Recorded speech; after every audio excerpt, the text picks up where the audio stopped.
In this video, I'll be checking out the R8 AI Box from Bruxe. This is an Android 15 AI box that promises BMW and BYD Wireless CarPlay support, along with a multifunctional on-device display, up to 12 gigabytes of RAM and 25 gigabytes of storage, and also works with traditional wired CarPlay and Android Auto car systems as well. So a good all-rounder AI box to go over. Let's first check out what comes inside the box. Okay, so here's what you get inside the box. You get a quick start user manual. You get the R8 AI box itself. You've got two means to power this adapter. You've got a USB-C to C for more modern CarPlay ports, and you've got USB-C to USB-A for more traditional CarPlay and Android Auto ports in the car. If you don't have sufficient power to power this adapter, there is also a USB-A pass-through cable to connect this to an additional power source to give sufficient power to the AI box. And finally, you've got a bundled 16 gig SD card here and an SD card reader to insert that into your desktop and fill this SD card with media or applications to run on the AI box. Okay, so looking over the R8 then, it is a more simplified design to their R7 and R6 lineup of AI boxes. It's a little bit more cheaper, I would say. You've got a tempered glass on top here, where underneath you're going to have a full LED display to displays such as a clock, and it's also touch responsive, so you can actually control the AI box from the adapter instead. Now around the outside you've got a switch here to switch it between Android Auto and CarPlay protocol in the car, but the main I/O ports are the USB Type-C for powering the adapter, SD card slot for media storage, and you also got a SIM card slot there to supply the AI box internet. Underneath you've got a ring of passive cooling holes to keep that whole thing nice and cool. Inside you've got a 6350 chipset, so it matches the R7 and the R7 Pro. Just to show you where this sits, you've got the R6 with the 6225 chipset, then you've got the R6H with the same chipset, and then in between the two is the R7 and the R7 Pro, which has the new 6350. And then here we have the R8. So we've got the R Pro with 5G support. R7 doesn't have that. You've got HDMI functionality like the R6H has. The R6 doesn't have any HDMI output, which is mirrored with the R8. So if you are considering output for HDMI, then these two are your only options from Bruxe. Now the big thing for this box is that it supports wireless CarPlay protocol vehicles, mainly BMW and their iDrive system of ID6, ID7, ID8 and ID9 car systems. So if you own any of those with wireless CarPlay, this box is made for that, as well as the BMW Mini and wireless CarPlay in BYD car systems as well. So normally those are quite neglected. So it's good to see an AI box that supports those particular vehicles. But again, this isn't specifically for those car systems. It will just work with those car systems as well as wired CarPlay and Android Auto. So it is an additional option over these previous ones that I've covered also in this channel. Okay, let's now jump in the car now and see how well this R8 performs. So I'll see you there. Right, so we're in the Cooper Born and we've got the R8 AI box from Bruxe. We're going to plug it in and see how quickly it takes to boot up. Okay, connecting now.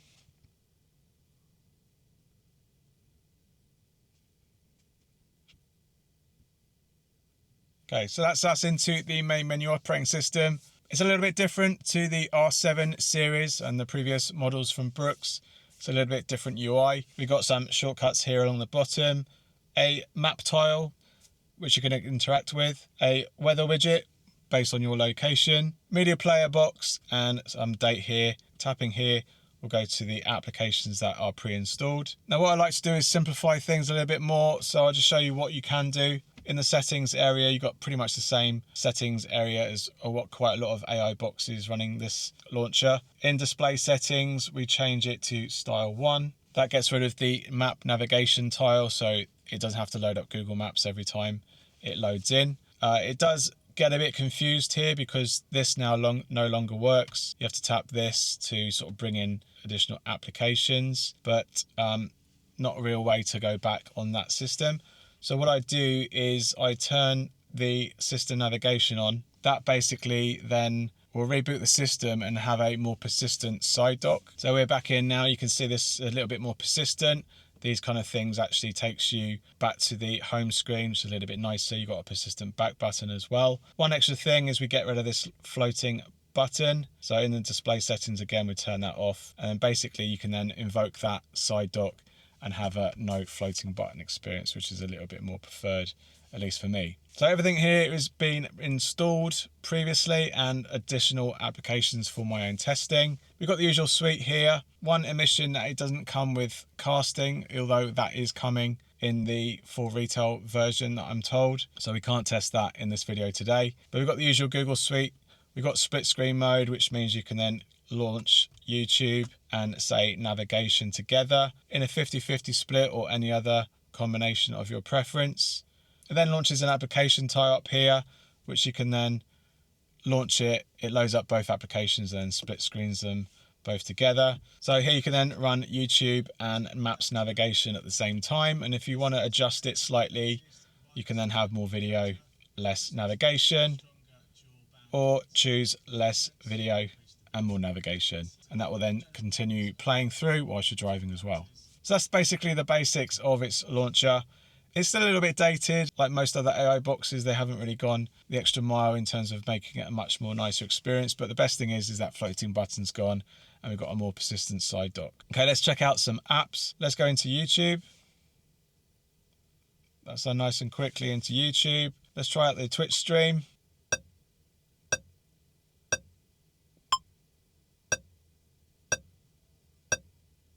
Okay, that's pretty good. I think it's quite in the lower region, so lip sync should be actually on point. So let's just test that out. Wireless CarPlay dongles have slowly progressed over the years, and we are now seeing makers switch their focus towards the 2-in-1 wireless CarPlay adapters, which offer the ability to also pair with Android Auto devices too. But that's for another video. Okay. In this video, that sounds good. Lip sync seems on point to me, slightly off, but it's definitely watchable. I'll be happy with that. So that's YouTube. Let's go to Netflix.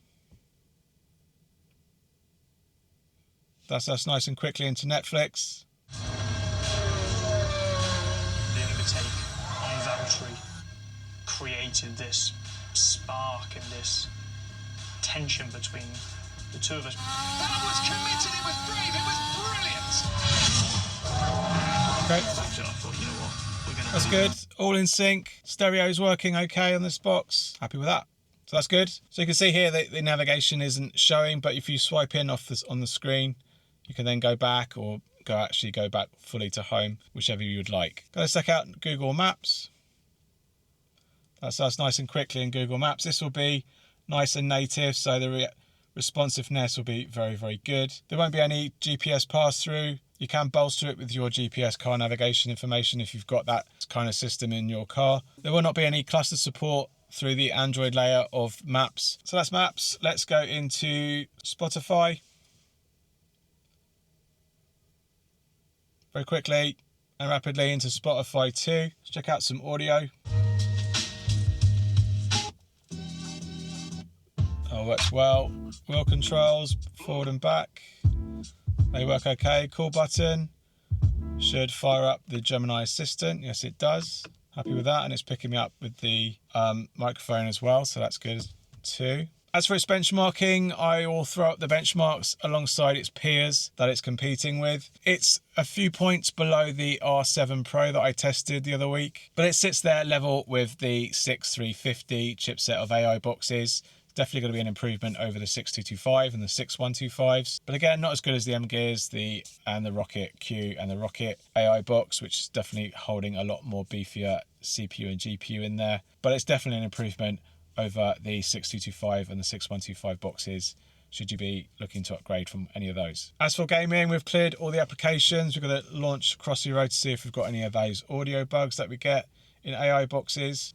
Somehow it's using the voice assistant volume rather than the main volume, so that makes me a little bit worried. So we're in here. The performance is a little stuttery. As we've seen it on the other AI boxes, it got rid of the shadows. It's not doing it on this one at the moment. We'll see if we restart the game. What we'll do, we'll just quickly launch Spotify. moving now back to audio normal. Stop that, go back into Crossy Road. Audio is a bit better now. The cover is removable and easy. Okay, so we just had an advert fire in that game, and now we've totally lost audio. So that's a little bit disappointing. I'm not quite sure if that's down to the game, but to get rid of that, we'll have to go back into Spotify, play a little bit of audio, back into Crossy Road, and then we've got that audio back again. So still same kind of bugs that hinder a lot of the AI boxes. Few people do some workarounds, but it seems like there's still a bit of an issue for quite a few of them. But as you can see, it hasn't got rid of the shadows. There is still a bit of a performance hit. There's a few sort of glitching, and I'd say it's okay. It's not going to be a game player. We'll try that again in a minute with a couple of other games. Okay, so here we are in Subway Surfer. It is pretty good. Runs nice and smoothly. Interaction with the touch input is actually quite good as well. It's not so laggy like some AI boxes, and I'll be happy with that on this particular game. Okay, let's get a Bluetooth controller paired up and let's try out a controller game. Now we're into Astro Extreme. If you saw my R7 Pro video the other week, we had a bit of an audio issue. That's not present in this AI box, so it runs well using a Bluetooth controller. It's definitely playable. Cool, so that plays really, really well. I'll be happy to play that in this car on this AI box with the controller. No sound issues, frame rate's pretty decent, not too many glitching, if at all, in that experience. Yeah, happy with that. So that's gaming. We're going to go into VLC now and just try out the SD card and its 4K playback. Here we have our test files here. We can just go into 4K 30.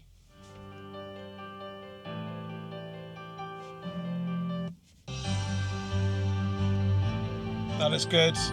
Nice and smooth. No stuttering in those clouds there. Yeah, happy with 4K 30. Let's try 4K 60, which is probably unlikely. Got a little bit further than the R7 Pro, but it's still frozen up, so not good on 4K 60. And finally 1080p. War is inevitable. One must destroy in order to create. We are no Jedi. Cool, that sounds good. All nice and in sync and good quality as well. Happy with that. Okay, so that's our test apps and a couple of benchmarks. Next to show you is the wireless CarPlay and Android Auto support. So that uses speed play. We've got some settings here with the gain. I've already turned that down from 2. We'll see how that goes in a minute. Here we are with the iPhone. We're going to tap, pair, connect to CarPlay, and we're into CarPlay.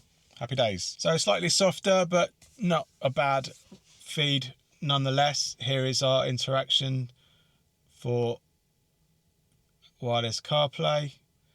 Let's go into the nav, do a bit of a wiggle. We are running an extended, we're not running in zoom mode here because AI boxes don't really seem to like that unless you change their DP levels, but fairly responsive. Let's do a route just to see if there's any navigation available. No route guidance on CarPlay. We are pointing the right way on Apple Maps, so that's good. So happy with that. The only sad thing is that with settings and in display, there's no zoom mode function. So you're kind of locked in with a much more chunkier interface. Let's check out some audio.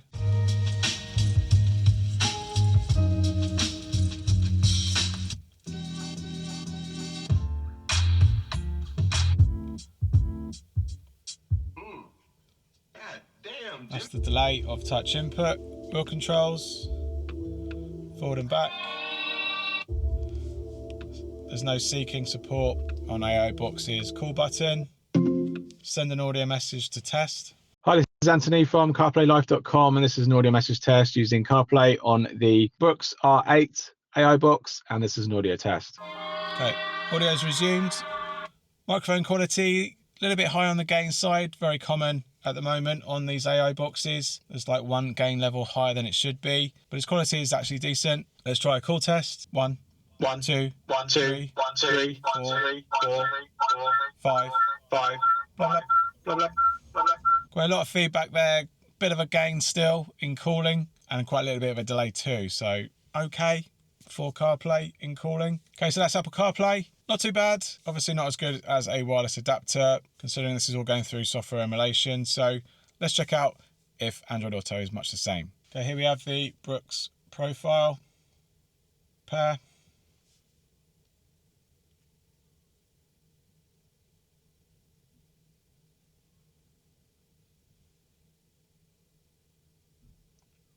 That's us into Android Auto. A little bit quicker than CarPlay as expected.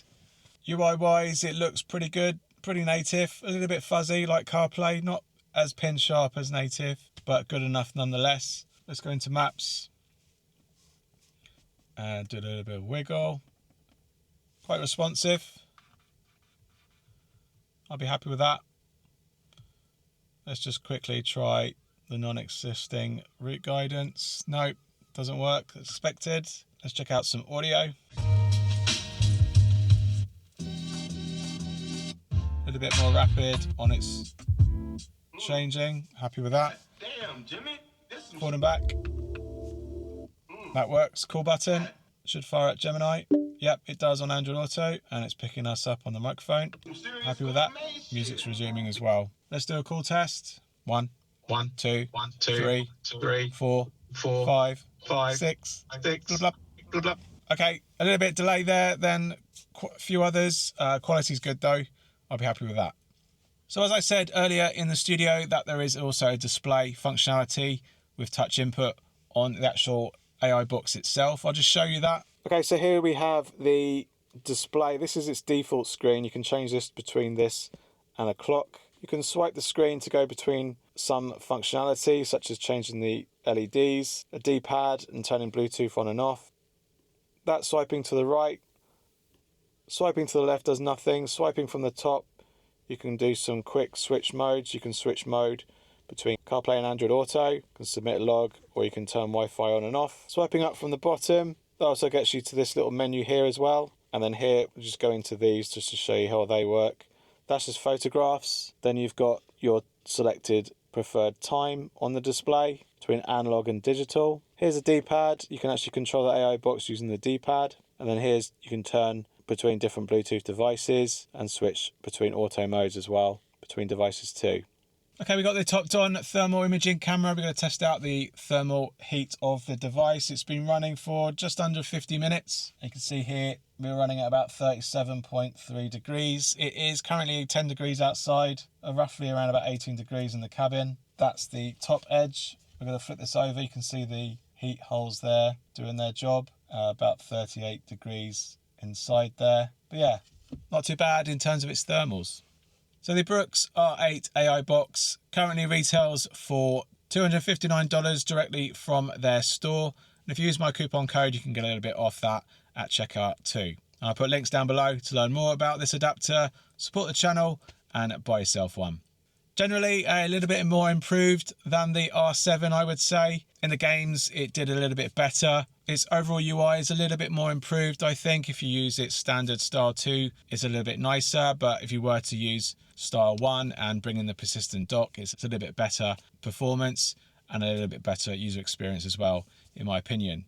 Performance in apps was pretty good too, and benchmarking was up there with any of the other 6350 AI boxes that are currently selling right now. So very little significance between the three of them that I've tested so far. If you have a wireless CarPlay only car system, such as a BMW and a BYD, it is known to be supportive of those car systems, which is a rarity on AI boxes. So that is a plus for this particular box and this particular model from Bruxe right now. The on-screen display is a very nice way to get into the CarPlay and Android Auto protocols without having to insert a pin or do all this blind without it being supported on the car system when you first bring it out of the box. So that's really good to see.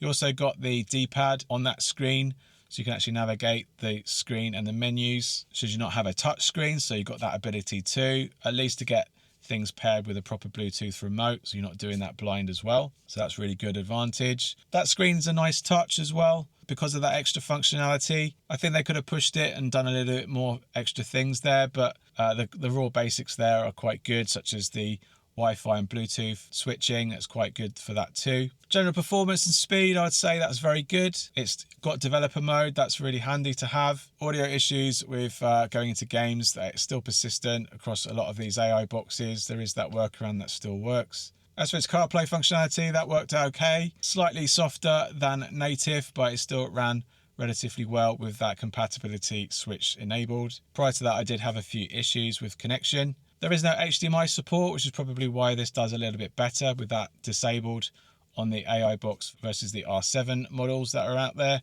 with HDMI. That's hindering their performance slightly, I think. So without the HDMI, it does simplify a little bit, and I am told that there might be an HDMI version coming in the near future, but obviously that's going to also bump up its price too. So if you are looking for an AI box, specifically with these features in mind, such as the wireless connection for BMW and BYD car systems, then definitely this is one of the good ones that's worth checking out.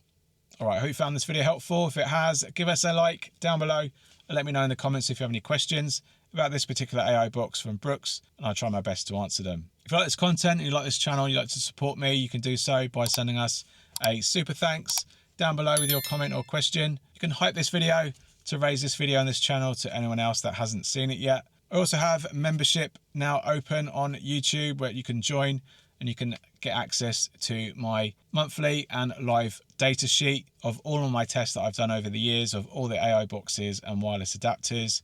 And you can also browse all those benchmarks and stats to learn which box might be best for your own use. So that's very, very handy to have if you're looking for an AI box right now. Simply sign up.